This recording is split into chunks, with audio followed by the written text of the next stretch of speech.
So,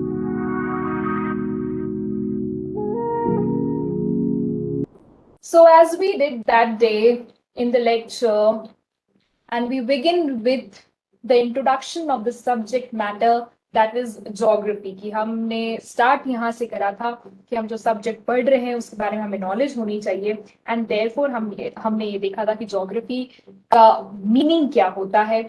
meaning के बाद में हमने उसकी डेफिनेशन की स्टडी करी थी कि डेफिनेशन क्या है.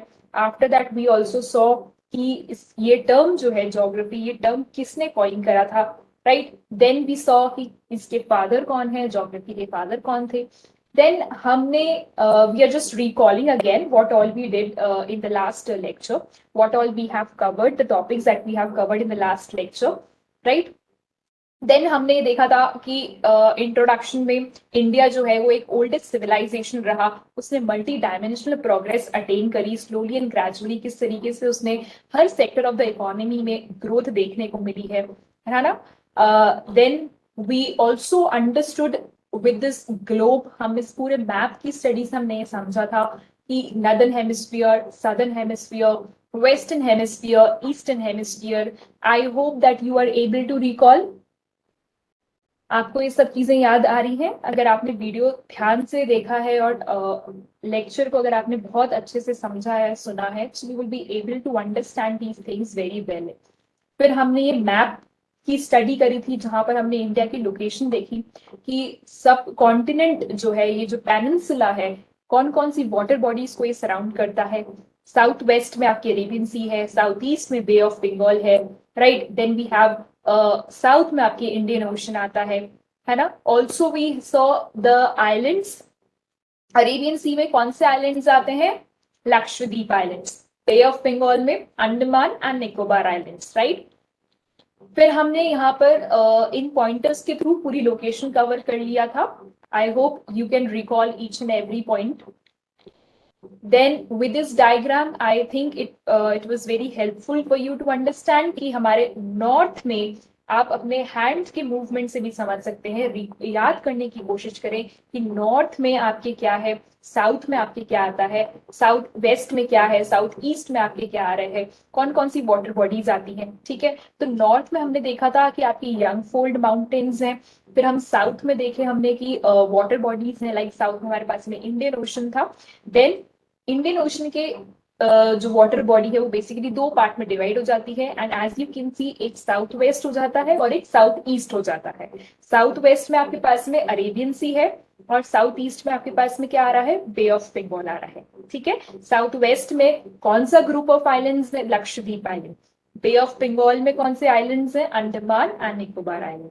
ठीक है, फिर आपको एक असाइनमेंट दिया गया था एंड आई होप दैट आपने असाइनमेंट किया होगा, राइट.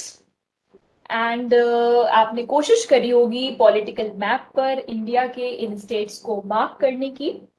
ठीक है, तो अब आपको समझ में आया होगा कि कौन कौन से स्टेट से ट्रॉपिक ऑफ कैंसर पास होता है और ये हमारी कंट्री के बिल्कुल सेंटर में से निकलता है, ऑलमोस्ट बिल्कुल सेंटर में से निकलेगा. ठीक है, now today we will be beginning with a new topic, that is size. आप अपनी बुक्स में देखें तो हम आज नया टॉपिक पढ़ने वाले हैं and the topic is size. ठीक है, हम क्या पढ़ने वाले हैं? साइज पढ़ने वाले हैं, राइट. देखिए, the landmass of India has an area of 3.2 million square kilometers. ठीक है, तो जो हमारा लैंड मास है, पूरा जो हमारा इंडियन लैंड मास है, उस लैंड मास का साइज क्या है? पूरे एरिया, जो पूरा लैंड मास है हमारे इंडिया का, उसका टोटल एरिया कितना है? ठीक है, सो द टोटल एरिया, जैसे कि आपके हाउस होते हैं, आपके जो घर होते हैं, उनका भी एक स्पेसिफाइड टोटल एरिया होता है कि इतने एरिया में, आपने सुना होगा आपकी फैमिलीज में बात करते हुए कि इतने गज का हमारा प्लॉट है या इतना इस पर्टिकुलर एरिया में हमारा घर बना हुआ है. ठीक है, सो इन द सिमिलर मैनर हमारे भी कंट्री का एक स्पेसिफाइड एरिया है. लोकेशन है। देखो पहले ऐसा कोई बाउंड्रीज एग्जिस्ट नहीं करती थी, है ना। ये जो आज प्रेजेंट बाउंड्रीज आप देख रहे हैं मैप में, ये बिल्कुल डिफाइंड बाउंड्रीज है। ये इंडिया है, या आपका पाकिस्तान है, आपका अफगानिस्तान है। उस समय ऐसे as such in the earlier times defined boundaries नहीं थी। बट अब क्या है, डिमार्केशंस कर दिए गए हैं कि यहाँ से यहाँ तक इंडियन लैंड मास है, ठीक है, यहाँ से यहाँ तक आपका पाकिस्तान का लैंड है। तो नाउ व्हाट हैज बीन कि अब एक स्पेसिफाइड लोकेशन है, और उस स्पेसिफाइड लोकेशन तक ही आपकी कंट्री की लिमिटेशंस हैं, उसके बियॉन्ड आप नहीं जा सकते हैं, ठीक है। सो इंडिया का जो लैंड मास है उसका एरिया कितना है, यहां से आप देखेंगे ध्यान से। So the area of the Indian land mass is 3.2, that is million square kilometres. कितना है? 3.2 million square kilometres, right. India's total area account for about 2.4% of the total geographical area of the world। अब आप इस line को बहुत ध्यान से देखेंगे और समझेंगे, ठीक है। देखिए आपकी बुक में क्या लिखा हुआ है यहाँ पर। See what is written over here। देखिए ये क्या कह रहा है, सेकेंड लाइन देखिए। India's total area account for about 2.4% of the total geographical area of the world। That means कि ये पूरे दुनिया का, अगर हम इंडिया का स्पेसिफिक परसेंटेज देखते हैं कि पूरे वर्ल्ड में इंडिया कितना percentage of the land mass hold करता है, ठीक है, कितना एरिया कवर कर रहा है in terms of percentage. So it is what, it is 2.4%। कितना है? 2.4%, right. Are you clear till here? Just have a look in your books, read the two lines that I have read for you right now। सबसे पहला हमने क्या करा, that Indian land mass का total area कितना है, that is 3.28 million square kilometres. Total area कितना है? 3.28 मिलियन स्क्वायर किलोमीटर्स। ये हमने कंट्री की स्पेसिफिक एरिया देखा। अब हम हमारी कंट्री के लैंड को कंपेयर कर रहे हैं पूरे वर्ल्ड के कॉन्टेक्स्ट में। तो जब हम पूरे वर्ल्ड के कॉन्टेक्स्ट में कंपैरिजन कर रहे हैं कि हमारी कंट्री कितना परसेंटेज ऑफ लैंड होल्ड करती है, सो it is 2.4% of the total geographical area of the world, ठीक है। फ्रॉम फिगर 1.2, फिगर 1.2 कौन सा है, जरा आप अपनी बुक्स में देखेंगे, यहाँ पर आप देख सकते हैं, ये आपका फिगर 1.2 यहाँ पर दे रखा है। And it says that from figure 1.2 it is very much clear that India is the 7th largest country of the world. That means कि पूरे वर्ल्ड में इंडिया कहाँ स्टैंड करता है, India comes at the 7th position. इस graph को देखिए आप, यहाँ पर एक जो बार ग्राफ बना हुआ है, इस ग्राफ को देख के आप देख सकते हैं that in terms of area we talk about, ठीक है। तो यहाँ पर आपको कंट्रीज दे रखे हैं इन टर्म्स ऑफ एरिया। सबसे लार्जेस्ट एरिया या पूरा इतना लैंडमास, सबसे जिस कंट्री का सबसे ज्यादा लैंडमास है, दैट इज रशिया। रशिया का majority of the portion of the landmass अगर आप देखें तो वो पर्माफ्रॉस्ट रीजन में आता है। Permafrost means snow covered area, पूरा का पूरा स्नो कवर्ड है, ठीक है। दैट इज वाई आप ये देखते हैं कि अभी जैसे आपको पता है रशिया और यूक्रेन का वॉर भी हुआ है, ठीक है। तो रशिया का जो पूरा लैंडमास है वो पर्माफ्रॉस्ट है, पूरा का पूरा फ्रोजन लैंडमास है। तो उनका जो एक कारण है कि वो यूक्रेन की तरफ क्यों आना चाह रहे हैं, बिकॉज उनके पास में कोई रास्ता नहीं है, ठीक है। बिकॉज ऊपर उनके पूरे स्नो कवर्ड है, तो वहां वो कुछ एक्टिविटी नहीं कर सकते हैं। उनकी जो पूरी की पूरी कंट्री है, रशिया का जो पूरी कंट्री है, वो बेसिकली किस पे डिपेंडेंट है, ऑयल पे डिपेंडेंट है, क्योंकि वहां पर ऑयल के अलावा और कोई इनके पास में इकोनॉमिक रिसोर्सेज ही नहीं है, ठीक है। सो दैट इज वाई आप ये देखते हैं कि रशिया जो है वो in terms of landmass number 1 पे आता है। Then comes your Canada, then comes USA on third, then you have China, Brazil, Australia, and on 7th position हमारी कंट्री आती है, that is India। Clear? Are you clear with this? Just have a look in your books. ध्यान से आप अपनी books में देखेंगे और आप देख सकते हैं कि हमारी कंट्री कौन सी पोजीशन पे है, 7th पोजीशन पे है। Are you clear with the lines? अभी हमने 3 लाइंस पढ़ी है, और वो कौन सी 3 लाइंस पढ़ी है मैं आपको यहाँ से भी बता देती हूँ। देखिए मैंने यहाँ पर आपके नोट्स क्रिएट कर रखे हैं, इस पर्टिकुलर पॉइंटर से आपको और अच्छे से समझ में आ जाएगा। हमारी कंट्री का टोटल लैंड मास कितना है? The total land mass area of India is 3.28 million square kilometres, ठीक है। फिर आता है percentage of land area of India in world, that means कि पूरे वर्ल्ड में। देखो फर्स्ट और सेकंड पॉइंट आपको ध्यान से समझना होगा। पहला हम सिर्फ इंडिया के बारे में बात कर रहे हैं, इंडिया को हम किसी से भी कंपेयर नहीं कर रहे हैं, we are talking only and only about India.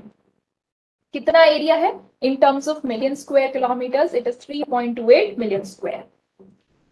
Then second pointer is talking about, हम वर्ल्ड के कंपैरिजन में बात कर रहे हैं कि इंडिया का एरिया कितना है, परसेंटेज कितनी होल्ड करता है, दैट इज 2.4%। इंडिया की पोजीशन क्या है वर्ल्ड में? पूरे वर्ल्ड में इंडिया कौन सी पोजीशन पे आता है? Then it is the 7th largest country in the world in terms of area. It is very important to know this and remember कि हम किस reference में इसको 7th largest country बोल रहे हैं. We are calling it as 7th largest country in reference to the area. ठीक है. Now come to the next line. I am actually teaching you from the book also and as well as the notes also, so that you are clear with the topic very well. Okay, so now you come to the next line. We move to the next line. As you can see, India has a land boundary of about 15,200 kilometers. ठीक है, अभी सिर्फ आप इसी line पे focus करेंगे. What is it saying? That India is having a land boundary of about 15,200 kilometers. 15,200 kilometers की क्या है? इसकी land boundary है.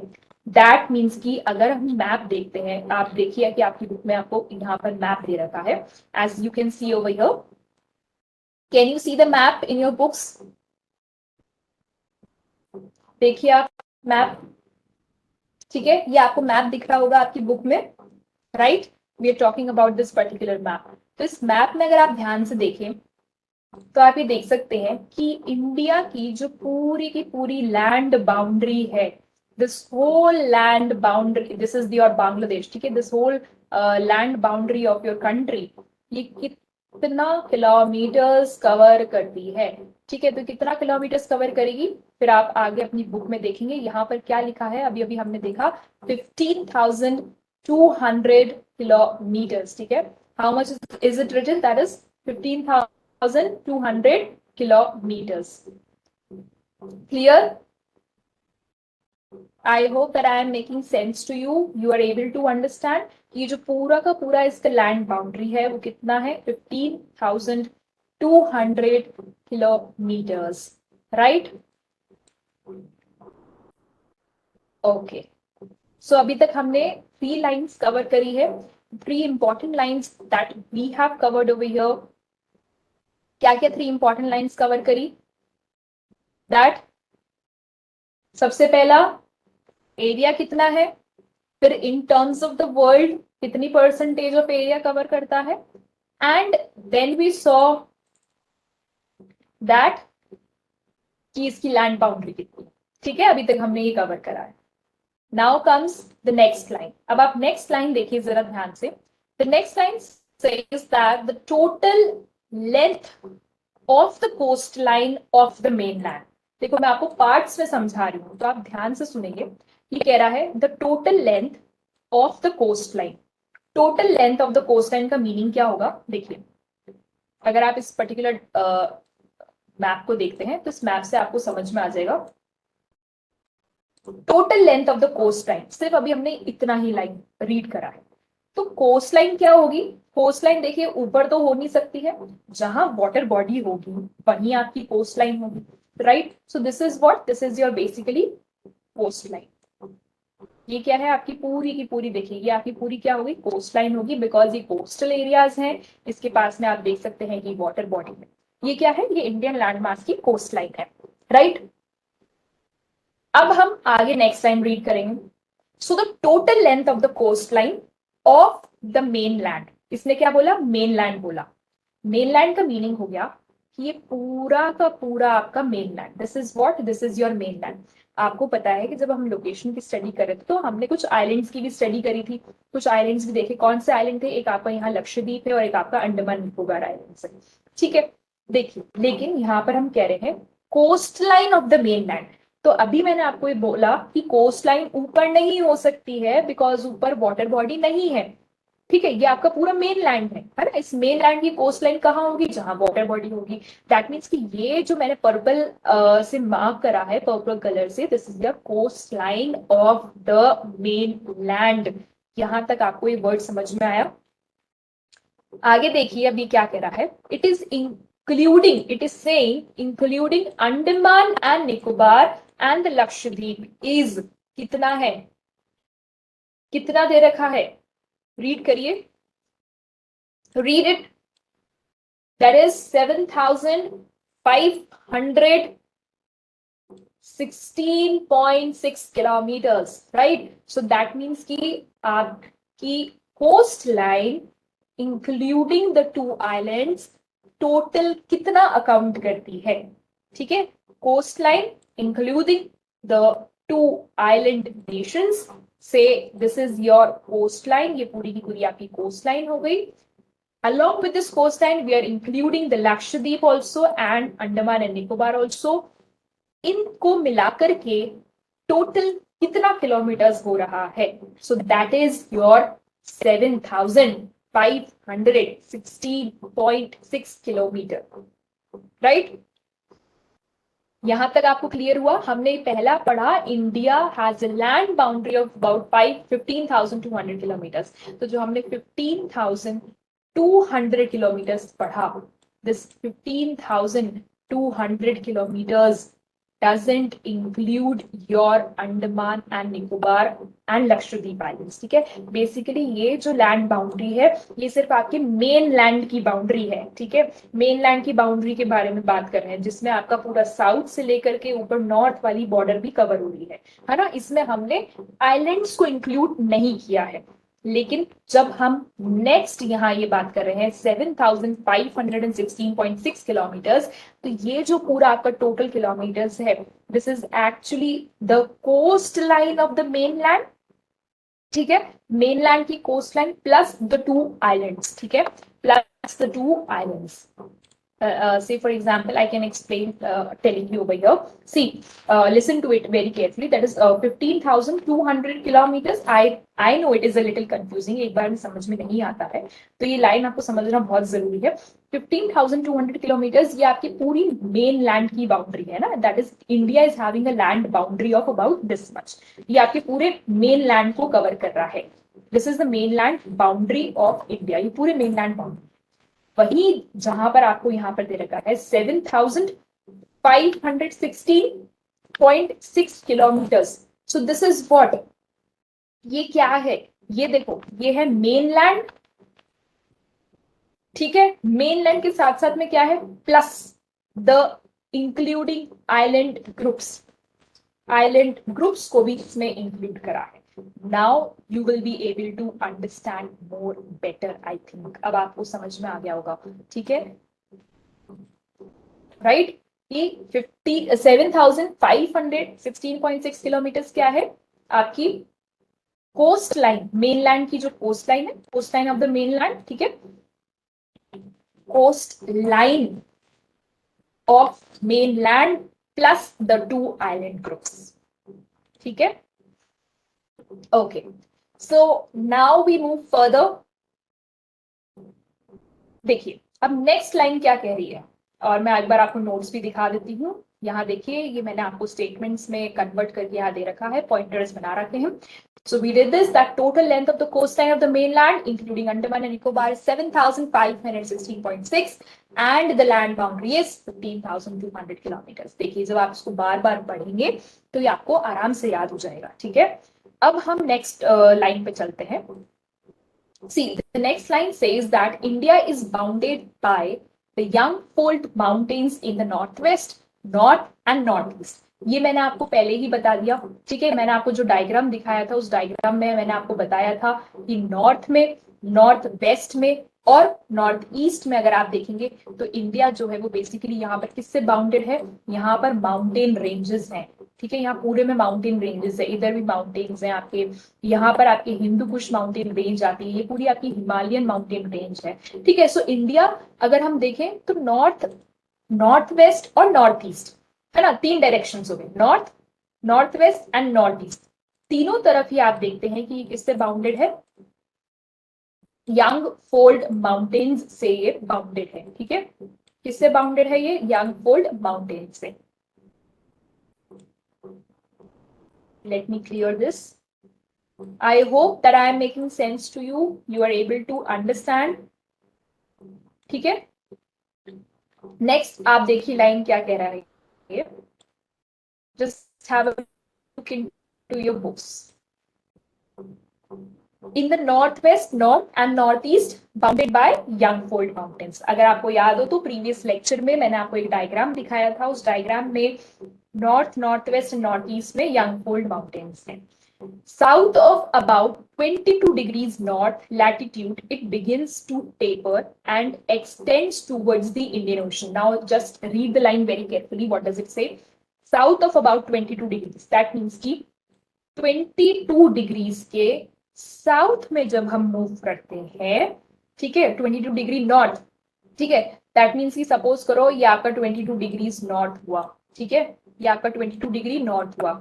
इस 22 डिग्री नॉर्थ के जब हम साउथ में मूव करते हैं तो इंडिया जो है वो आपका टेपर होने लगता है। टेपरिंग का मीनिंग क्या होता है basically, see what does the word taper means. Taper का मीनिंग क्या होगा, जब हम 22 डिग्री नॉर्थ से साउथवर्ड मूव करेंगे तो इंडिया की लोकेशन कुछ इस तरीके से आपको दिखती है, ये टेपर होने लगती है। टेपर मतलब कि ये ऐसे कम होती जा रही है, ठीक है ना, बिल्कुल एक ट्राइंगुलर शेप में आ रही है, ठीक है। And extends towards the Indian Ocean, सीधी सी बात है, यहां पर क्या आ जाएगा आपका नीचे, इंडियन ओशन, राइट, यहाँ इंडियन ओशन आ जाता है। तो इस लाइन को वापस से देखो, ये लाइन क्या कह रही है, मैं आपको यहाँ डायग्राम बना के समझा रही हूँ। सी 22 डिग्री नॉर्थ, ठीक है, आप पहले पढ़े 22 डिग्री नॉर्थ, 22 डिग्री नॉर्थ के हम चल रहे हैं साउथ में, ठीक है, ये आपको पता है हमारी कंट्री का ये नॉर्थ हो गया, ये वेस्ट हो गया, इधर आपके ईस्ट आता है और ये आपका क्या हो गया, साउथ हो गया, ठीक है। तो जब हम 22 डिग्री नॉर्थ के साउथवर्ड मूव करते हैं, तो साउथवर्ड जब हम मूव करते हैं तो हमारी कंट्री जो है वो बेसिकली टेपर होने लगती है। It begins to taper, that means सिकुड़ने लग, ऐसे आप देखेंगे थोड़ी तिकोनी कह सकते हैं या टेपरिंग कह सकते हैं, दैट इज ट्रायंगुलर शेप में होने लगती है, ठीक है। फिर आप देखिए नेक्स्ट लाइन ये क्या कह रहा है, and extends towards the Indian ocean, that means कि हमारी कंट्री नीचे से ऐसे टेपर होते होते कहां तक एक्सटेंड कर रही है, इंडियन ओशन तक एक्सटेंड करती है, ठीक है। ये आपका यहाँ पर इंडियन ओशन मैंने लिख दिया। अब क्या कह रहा है, dividing it into two seas, dividing it into two seas, that means कि यहाँ पर जो हमारा ये बॉडी का शेप, हमारी कंट्री का ये जो शेप है ना, बेसिकली इंडियन ओशन तक एक्सटेंड होता है, और इंडियन ओशन तक एक्सटेंड होने के बाद में ये बेसिकली इस पूरे इंडियन ओशन को दो ब्रांच में डिवाइड कर देता है। और ये कौन सी दो ब्रांचेस हैं, एक अरेबियन सी ब्रांच और एक बे ऑफ बंगाल ब्रांच, ठीक है। एक आपकी इधर कौन सी आ गई, अरेबियन सी ब्रांच, और एक इधर आपकी कौन सी हो गई, बे ऑफ बंगाल ब्रांच, ठीक है। Arabian sea on the west and bay of Bengal on its east. अब आप इस पूरे पैराग्राफ को हम वापस से मैप में देखेंगे, ठीक है, मैं आपको मैप के थ्रू समझाती हूँ। देखिए ये देखिए, ये मैप है आपको, यहां देखो ये 20 डिग्रीज दिखाई दे रहा है, लगभग लगभग ये आपका 20 डिग्री है, तो मान लो यहां से आपका ये 22 डिग्रीज, अपन ये 22 डिग्री ले लेते हैं, this is your 22 degree north, ये क्या हो गया आपका 22 डिग्री नॉर्थ हो गया। I hope it is visible to you, ये आपका 22 डिग्रीज नॉर्थ, ठीक है। अब ये क्या कह रहा है, 22 डिग्री नॉर्थ हो गया, from now what it says, इस 22 डिग्री नॉर्थ से, दैट मीन्स कि आप अप्रोक्सीमेटली हम 22 डिग्रीज नॉर्थ अगर ये मान के चलते हैं, दैट मीन्स देखो ये रेड लाइन जो मैंने रेड लाइन ड्रॉ करी है, इसको आप 22 डिग्रीज मानो, ठीक है। फिर आपका ये 23 डिग्री हो जाता है, यहाँ पे ट्रॉपिक ऑफ कैंसर आ रहा है, and then you have 24 degrees return over here, ठीक है। 23 डिग्रीज तो ये आपका जाहिर है, ट्रॉपिक ऑफ कैंसर 23 डिग्रीज, तो हम लगभग मान लेते हैं कि 22 डिग्रीज यहाँ पर होगा। तो 22 डिग्रीज जो है ये आपका, इस 22 डिग्री से जब हम साउथवर्ड मूव कर रहे हैं, as you can see southward move करते हैं, तो आप देखो आपकी लैंड बाउंड्री का शेप कैसा हो रहा है, इट बिगिंस टू टेपर होने लग रही है, ठीक है। नीचे आप देखते हैं यहाँ पर आपके क्या दे रखा है, इंडियन ओशन दे रखा है, और इस पूरा जो ये लैंड मास है हमारा, ये इंडियन ओशन तक एक्सटेंड करता है। एंड आप ये देखते हैं कि ये इंडियन ओशन को दो ब्रांच में डिवाइड कर देता है, एक आपके वेस्ट की तरफ, एक ईस्ट की तरफ। वेस्ट की तरफ आपके अरेबियन सी है और ईस्ट की तरफ आपके क्या आ रहा है, बे ऑफ बंगाल, राइट। तो I hope that this particular paragraph is clear to you. ये पैराग्राफ आपको क्लियर हो गया होगा, ठीक है। एक बार आप इसको रीड करें कि अभी तक हमने क्या पढ़ा है।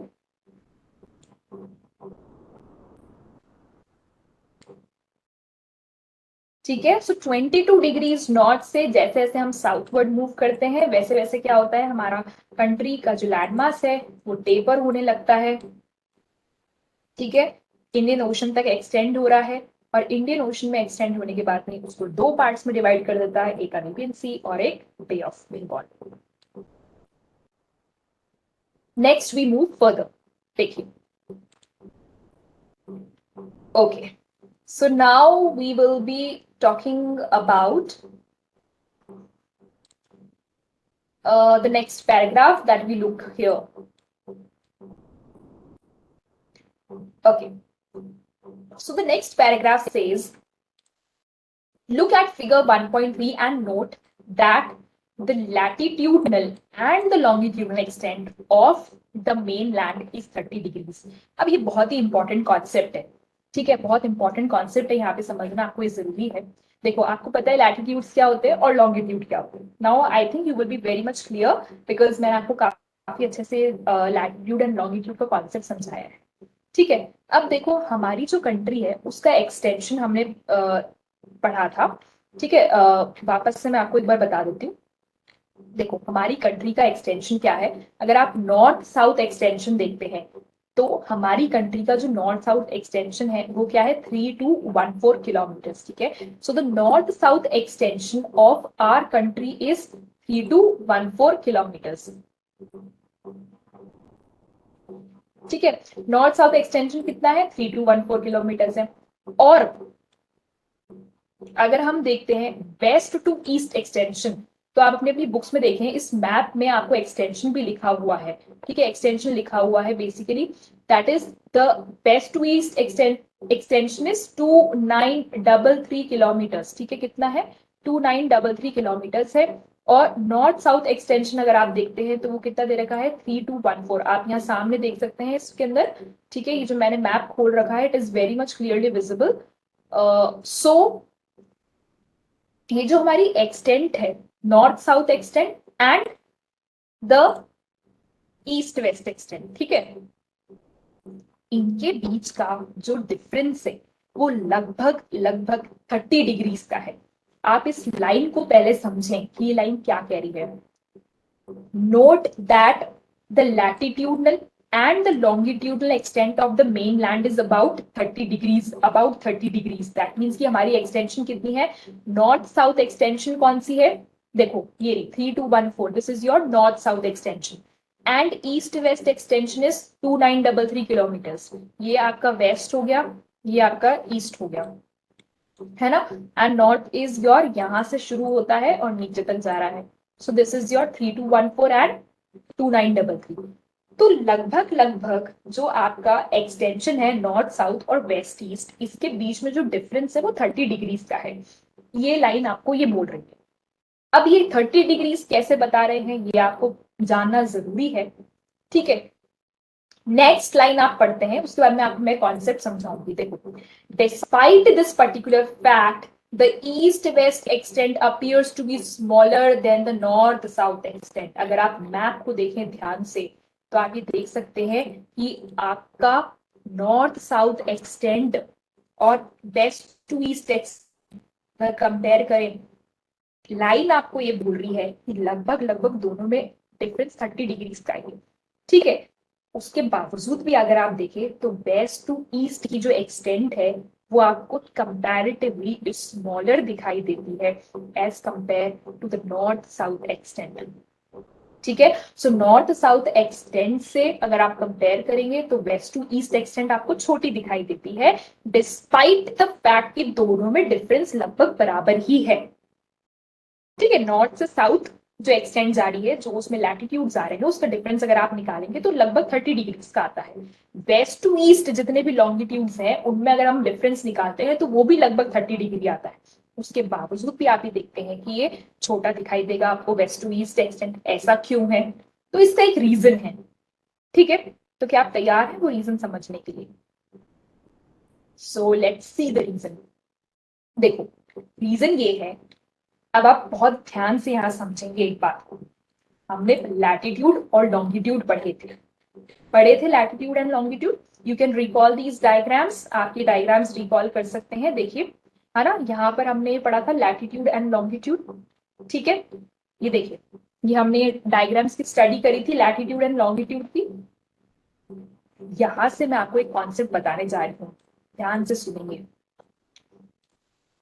देखो, जो भी लैटिट्यूड्स होते हैं उनके जो बीच का डिस्टेंस होता है वो हमेशा कांस्टेंट रहता है। दैट मीन्स कि कोई भी अगर दो लैटिट्यूड है तो उन दो लैटिट्यूड के बीच का जो डिस्टेंस है वो हमेशा कैसा होगा? कांस्टेंट होगा। कांस्टेंट मीन्स चेंज नहीं होता है। ठीक है, हमेशा सेम ही रहता है। फॉर एग्जाम्पल, ये दो लैटिट्यूड है और इन दो लैटिट्यूड के बीच का जो डिफरेंस है, डिस्टेंस जो है इन दो लैटिट्यूड के बीच का, वो कैसा है? बिल्कुल कांस्टेंट है। It will not change, it is constant. ठीक है। आप इस पर्टिकुलर डायग्राम को ध्यान से देखेंगे तो आप देख सकते हैं कि जितने भी लैटिट्यूड्स हैं उन सभी लैटिट्यूड के बीच का जो डिस्टेंस है, एक लैटिट्यूड से जब हम दूसरे लैटिट्यूड पे जाते हैं तो उनके बीच का जो डिस्टेंस है वो चेंज नहीं होगा। ठीक है, वो कांस्टेंट ही रहता है। दैट मीन्स कि आप इसको ऐसे समझ सकते हैं कि अजमेर से जयपुर आप जब जा रहे हैं तो अजमेर से जयपुर का जो डिस्टेंस है वो सेम ही होगा। या फिर मान लीजिए कोई प्लेस ए है और उस प्लेस ए से आपको ट्रैवल करके प्लेस बी पर जाना है। ठीक है। तो इन दोनों के बीच का अगर डिस्टेंस मान लो 290 किलोमीटर्स है तो ये डिस्टेंस सेम ही रहेगा, ये चेंज नहीं होगा कभी भी इन दो प्लेसेस के लिए। इन द सिमिलर मैनर आप ये देखते हैं कि जो लैटिट्यूड्स हैं, लैटिट्यूड के दो लैटिट्यूड के बीच का जो डिस्टेंस होता है वो सेम होता है। अब हम बात करते हैं लॉन्गिट्यूड की। लॉन्गिट्यूड्स जो हैं उनके बीच का डिस्टेंस कभी सेम नहीं होता। आप इस डायग्राम को देखें, आपको पता है ये क्या है? Poles. What are these? Poles. और जितने भी लॉन्गिट्यूड है वो सारे के सारे जाकर के ऐसे पोल्स पर मिलते हैं, है ना। एक पॉइंट होता है यहाँ पर, आप देखिए एक पॉइंट आपको दिखाई दे रहा है। दिस इज द पॉइंट जहां पर सारे के सारे लॉन्गिट्यूड्स मर्ज हो रहे हैं, है ना। ये डायग्राम आपका कुछ ऐसे चल रहा है, देखो यहाँ सारे लॉन्गिट्यूड्स ऐसे मर्ज हो रहे हैं। ठीक है ना। और फिर आपका क्या आ जाता है? पोल्स आ जाता है। ये डायग्राम आप कुछ ऐसे समझ सकते हो। तो आप ये देखो कि दो लॉन्गिट्यूड के बीच का जो डिस्टेंस है वो कभी सेम नहीं होता, ये बात आपको ध्यान रखनी होगी। और जैसे जैसे हम पोल्स के पास में जाते हैं वैसे वैसे डिस्टेंस कम होता जाता है। सबसे ज्यादा जो दो लॉन्गिट्यूड के बीच का जो डिस्टेंस है वो आपको कहाँ मिलता है? इक्वेटर पे मिलेगा। ठीक है, बिकॉज वहीं पर सबसे ज्यादा होता है। ठीक है, ये देखो यहाँ पर अगर आप देखते हो तो यहाँ पर दो लॉन्गिट्यूड के बीच का जो डिस्टेंस है वो मैक्सिमम आपको दिखेगा। लेकिन जैसे जैसे हम पोल्स के पास में जाते हैं, पोल्स की तरफ जाने लगते हैं तो डिस्टेंस कम होता जाता है। ठीक है, इस डायग्राम को आप देखें, जैसे जैसे हम पोल्स की तरफ मूव करते हैं डिस्टेंस आपका रिड्यूस हो जाता है। यहाँ देखो, यहाँ देखो कितना डिस्टेंस है। ठीक है, और जैसे ही हम यहाँ पोल्स के पास में गए हैं वहां देखो डिस्टेंस कितना रिड्यूस हो गया, है ना। एंड वो एक पॉइंट पे सारे मर्ज हो जाते हैं। यहाँ ये बात आपको ध्यान रखना जरूरी है कि किस तरीके से लैटिट्यूड्स के बीच का जो डिस्टेंस है वो सेम होता है, कांस्टेंट होता है, और लॉन्गिट्यूड के बीच का जो डिस्टेंस है वो कांस्टेंट नहीं होता है। ठीक है, अब हम रीजन को समझेंगे। देखो, पहली लाइन क्या कह रही है? The distance between latitude remain constant, but the distance between the longitude decreases as we move towards the poles. ठीक है, सेकेंड लाइन देखो, though approximately the latitudinal and the longitudinal extent comes out to be of about 30 degrees. यही line आपकी book में लिखी है कि जो आपकी लैटिट्यूडनल एक्सटेंट है और जो आपका लॉन्गिट्यूडनल एक्सटेंट है, उस लैटिट्यूडनल और लॉन्गिट्यूडनल एक्सटेंट के जो डिफरेंस है वो लगभग 30 डिग्रीज का है, हालांकि, है ना। This is the reason why the east-west extent appears smaller than the north-south extent. कारण क्या है देखो, लैटिट्यूडनल एक्सटेंट अगर आप देखेंगे तो कितनी है 37 डिग्री, कहां से कहां तक अपनी लैटिट्यूडनल एक्सटेंट है कंट्री की 8 डिग्री 4 मिनट नॉर्थ से लेकर के 37 डिग्री 6 मिनट नॉर्थ तक। और जब हम इसका कैलकुलेशन करते हैं, डिफरेंस निकालते हैं, तो आप देखते हैं कि ये 30 डिग्रीज का आता है, लगभग लगभग कितना आ रहा है 30 डिग्रीज का आता है। ठीक है, देन लॉन्गिट्यूडनल एक्सटेंट अगर देखते हैं तो लॉन्गिट्यूडनल एक्सटेंट में जब हमने डिफरेंस निकाला तो ये भी 30 डिग्रीज का आ रहा है। तो क्या है कि लगभग 30 डिग्रीज क्यों आ रहा है, बिकॉज जो आपकी लैटिट्यूड्स में हमने डिफरेंस निकाला वो that is all about 30 degrees. ठीक है, इसलिए ये ऑलमोस्ट आपको सेम दिखाई देता है। देखो ये आपका वेस्ट टू ईस्ट एक्सटेंट है, ये आपका नॉर्थ साउथ एक्सटेंट है 3214 किलोमीटर, राइट। रीजन क्या है, लॉन्गिट्यूड्स के बीच का डिस्टेंस कम होता जाता है और लैटिट्यूड्स के बीच का डिस्टेंस कांस्टेंट रहता है। ठीक है, क्योंकि लॉन्गिट्यूड आपके हेमिस्फीयर को कैसे डिवाइड करते हैं, वेस्ट में और ईस्ट में। ठीक है, western hemisphere and eastern hemisphere वो आपके लॉन्गिट्यूड्स डिवाइड करते हैं। तो दैट इज वाई आप देखते हैं कि जो वेस्ट टू ईस्ट आपकी एक्सटेंशन है वो आपको थोड़ी कम दिखाई दे रही है, स्मॉल दिखाई दे रही है। रीजन बीइंग लॉन्गिट्यूड्स ऐसे जाकर के उनके डिस्टेंस कम होता जा रहा है। क्यों कम हो रहा है, लॉन्गिट्यूड्स ऐसे हो रहे हैं, that is by west to east जो एक्सटेंट है वो आपको थोड़ी स्मॉल दिखाई दे रही है as compare to the north south extent of our country. Reason क्या है, लॉन्गिट्यूड्स के बीच का जो डिस्टेंस है वो रिड्यूस होता जाता है as we move towards the pole. वहीं जो दो लैटिट्यूड है, लैटिट्यूड के बीच का जो डिस्टेंस होता है वो कांस्टेंट रहता है। I hope this has made sense. इसलिए ये लाइन बोली गई है कि लगभग 30 डिग्रीज का डिफरेंस आ रहा है दोनों में। ऐसा क्यों, क्योंकि यहाँ पर खेल किसका है, लैटिट्यूड और लॉन्गिट्यूड के डिस्टेंस के बीच का। आप ध्यान से अगर सुनेंगे जो जो मैंने बोला है तो आपको ये कॉन्सेप्ट समझ में आ जाएगा। ये कॉन्सेप्ट अगर आप यही समझ लें तो ज्यादा बेटर होता है, बिकॉज आगे फिर आपको डिफिकल्टीज आती है कॉन्सेप्ट्स को समझने में। ठीक है, नेक्स्ट हम मूव ऑन करेंगे।